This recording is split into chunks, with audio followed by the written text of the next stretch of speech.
What is up, guys? MKBHD here with another review. This time I'm here with the Apsco Dexter Super 10. And the best way to describe this product is to compare it to the previous one, which would be the Apsco Dexter Super 9.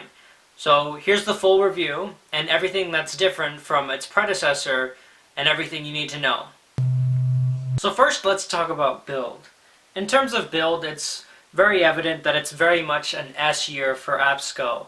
Not really so much of introducing a new phone, but refining a classic, I guess you could say. MKBHD here with the where he's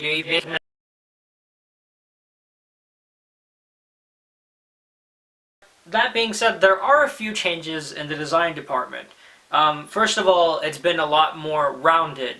One of the complaints last year was that the Apsco Super 9 was very rigid, very sharp, so that if you grabbed it in the wrong way, it would cut you. Well, Apsco's really taken that to heart, and you can tell because in the design there are a lot more soft edges. Another thing that I didn't expect is they actually brought back multiple portholes.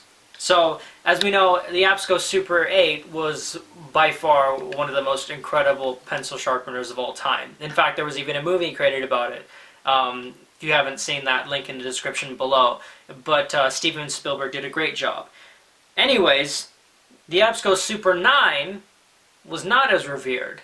I mean, in terms of performance, yes, it was fantastic. It could sharpen a pencil faster than most any other pencil sharpener on the market, but it could only sharpen an A4 type of pencil.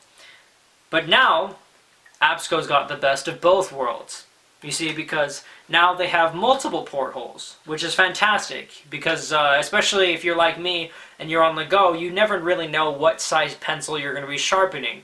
I mean, personally, I use standard number 2, but also number 6 and number 7 pencils very often. A lot of times I'm on the road and I have a pencil that's very specific, very design-specific pencil. For example, the number 7 pencil. The number 7 pencil is very thick, but very fine.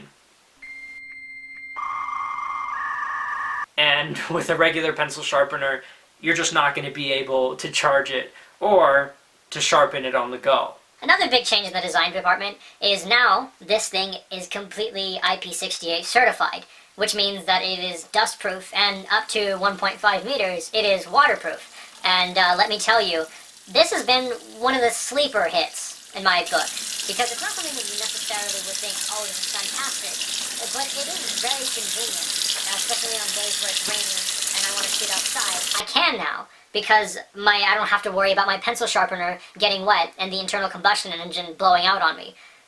While we're talking about engines, this thing has a very, very powerful Snapdragon 808 chip inside of it, which honestly I did not expect, especially considering that they ditched the motor and decided for the Super 10 to go full manual. Now, I know what some people think, it's sort of a hassle, but I feel that there's some sort of intangible quality that comes with having a manual pencil sharpener. It's hard to describe. Sort of like the feel of cardboard paper versus the feel of... One of the other things I wanted to talk about was when it comes to single-ported versus multi-ported pencil sharpeners, a lot of people tend to think that the multi-ported are just simply weaker. Now let me tell you, that's not the case with the Apsco Dexter Super 10. In fact, this thing is freaking fast. As I mentioned before, it has a Snapdragon 808, but more impressively, it does this all on manual power. That's right, folks. There is not a single battery, not a single power cable needed to power the Dexter Apsco Super 10. Now the trade-off with that is, of course, that because it's manual powered, you do have to power it yourself. But when you see just exactly how well this pencil sharpener performs, you won't really mind cranking it. I know it's not for everyone, but all in all, I would say that the Apsco Super Dexter 10 is an excellent pencil sharpener, especially for anyone who's in the automatic pencil sharpener, especially for anyone who's just looking to get into the manual pencil